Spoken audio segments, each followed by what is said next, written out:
Isang paalala, ang video na ito ay ayon lamang sa aking sariling pananaliksik. Hindi ko nais na pilitin ang sino man na maniwala sa videong inyong matutunghayan. Kung hindi kayo kumbinsido sa mga impormasyon at taliwas ang inyong paniniwala sa kaalamang aking ilalahad, maaari kayong gumawa ng sarili ninyong pagsisiyasat para sa inyong kakontentuhan. Ang videong ito ay gabay lamang sa mas malalim na kaalaman at pag-intindi at hindi gawa ng isang profesional. Naniniwala ako na malaya tayong magbigay ng opinyon at suhestyon bilang malayang mamamayan ng Pilipinas. Maraming salamat.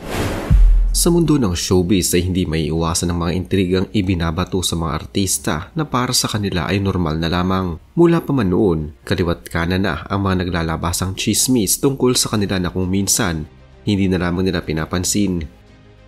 Ayon pa sa iba, hindi umuno sisikat ang isang artista kung hindi ito pag-uusapan. May kinalaman man ito sa kanilang personal na buhay, sa pamilya at maging sa kanilang mismong performance. Bukod sa mga kontrobersiya at issue na talaga namang nagpapaanghang ng mga showbiz talk show, ilan din sa mga sikat na artista ang nagkaroon ng mga urban legends na talaga namang pinag-usapan. Maaaring ang ilan sa mga ito ay bunga lamang ng ating malilikot na imahinasyon, subalit hindi pa rin mawawala sa ating isipan ang magtanong kung totoo nga ba ang mga ito.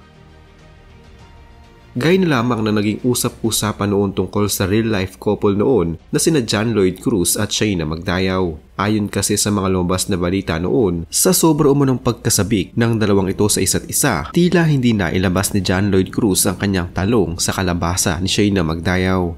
At may mga nakakita umano sa kanila na dinala sila sa ospital ng patago at nakabalot sa kumot. Totoo nga ba ito?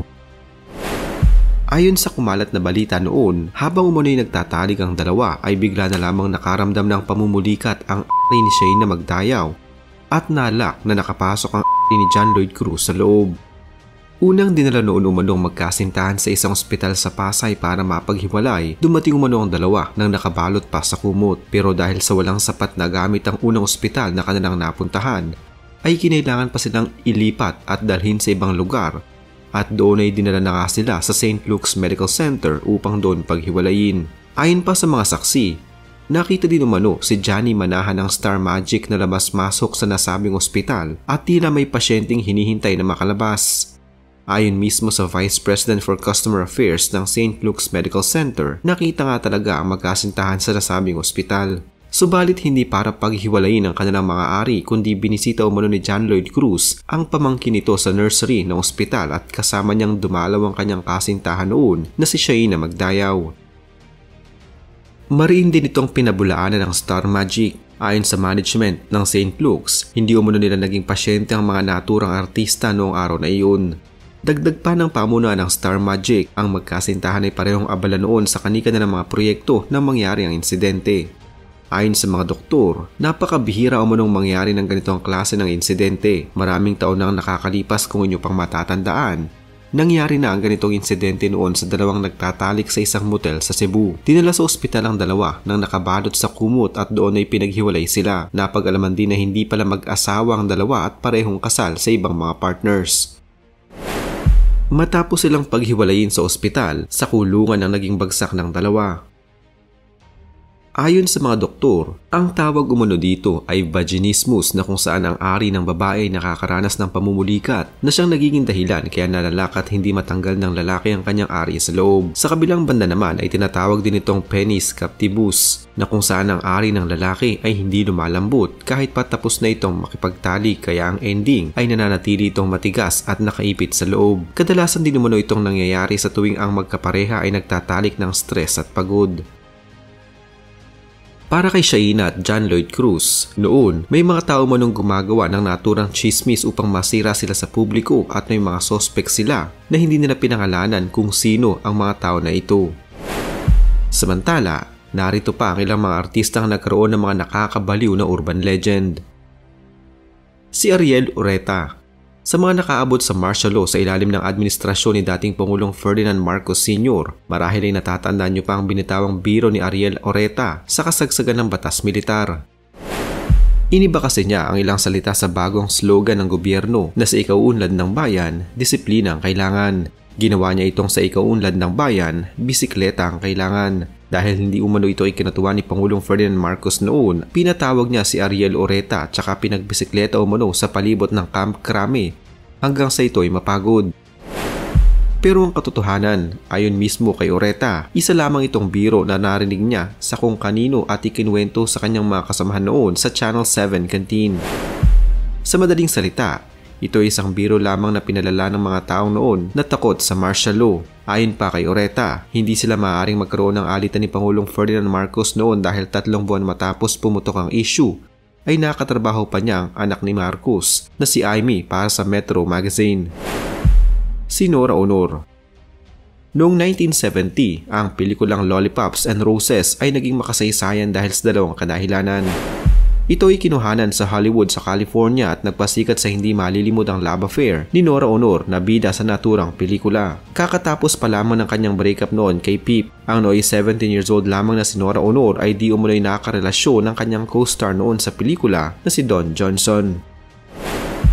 Subalit hindi din nagtagal ang kanilang relasyon nang matapos ang shooting at bumalik si Nora Aunor sa Pilipinas. Pero sa may mga agam-agam kung totoo nga ba ito o hindi at para matapos na din ang issue na ito, isang diehard Noranian at editor ng isang libro tungkol kay Nora Aunor ang nagtapat once and for all na si Sajid Khan at hindi si Don Johnson ang nagkaroon ng mutual understanding kay Nora Aunor.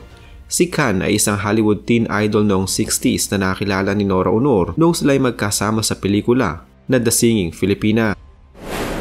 Binisita pa nga ni Sajid Khan si Nora Aunor noong taong 1971 sa Pilipinas, subalit hindi na sila nakapagtagpo dahil muli na namang nagkabalikan ng tambalang Guy and Peep. Si Vilma Santos. Para sa mga nag-i-impersonate kay Vilma Santos, hindi ito makukumpleto kung wala ang kanyang mahiwagang panyo na lagi niyang hawak kahit saan. Dahil dito, isang kwento ang nabuo na kaya umano laging may hawak na panyo si Ate V ay dahil sa pinangtatakip niya ito sa isang malaki at namimintog na varicose vein na kanyang itinatago sa kanyang kaliwang kamay. Sabi pa ng ilan, pasmado umano si Ate V kaya kailangan muna niyang laging punasan ng kanyang kamay bago ito makipagkamay sa ibang mga tao. Pero ang katotohanan ayon kay Jojo Lim na presidente ng fans club ni Ate V, ang panyong ito ay for hygienic purpose only. Ayon pa mismo kay Ate V, nasanay na siyang magdala ng panyo kahit na noon pa man upang proteksyon laban sa dumi, alikabok at pawis. Si Richard Gomez. Sa kasikatan noon ng aktor na si Richard Gomez, alam niyo bang nabalitang nagkaroon siya ng lihim na relasyon sa walang iba kundi kay Jaime Zubel de Ayala noong dekada 80. Ayon sa mga bali-balita noon, binabayaran umano ni Zubel si Richard upang kanyang maging kalaguyo. At eto pa, dahil sa sobra umanong pagka-wild ng dalawa, napabalita din na pinasukan umano ng bumbilya ni Zubel ang puwit ni Goma. Isinugod umano si Richard Gomez sa Makati Medical Center upang alisin ang bumbilya sa kanyang likuran at ang ospital ding ito ang di umano'y nagpakalat ng naturang balita. Subalit dahil sa kakulangan ng ebidensya na magpapatunay na nangyari nga ito, ipinagpalagay na lamang ng iba na hindi ito totoo. Isa pa, sa yaman na taglay ni Zubel, bakit naman siya gagamit ng bumbilya kung maaari naman siyang bumili ng mas mamahalin na tangkop na bagay na maaari niyang ipasok sa loob ng puwet kung totoo ngang nangyari ito. Masaya din si Zubel sa kanyang buhay pamilya na may 7 anak at mas pipiliin na magpayaman kaysa pag-aksehan ng panahon ang ganitong klaseng mga issue. Si Lucy Torres. Noong taong 2004, napabalitang si Lucy Torres ay isa umunong kleptomaniac at ilang beses nang nag-shoplift sa mga mall. Umalingaw pa noon na dahil sa malalang kaso ni Torres ay kinailangan pa niyang sumailalim sa psychotherapy sa St. Luke's Medical Center. May ilan umunong ebidensya at video ang hawak ng isang prominenteng ABS-CBN broadcaster hanggang sa ngayon. Mariin itong pinabulaanan ng aktres, subalit nang mapag-usapan ng mga naturang videotape ay natigilan si Lucy Torres. Ayon pa sa Rustan's Department Store na umunoy pinagnakawan ng aktres, wala umunoy itong katotohanan. Ayon pa noon sa manager ni Richard Gomez, maaring ito'y paninira lamang dahil noong panahong iyon, si Richard Gomez ay nagpaplanong tumakbo bilang senador.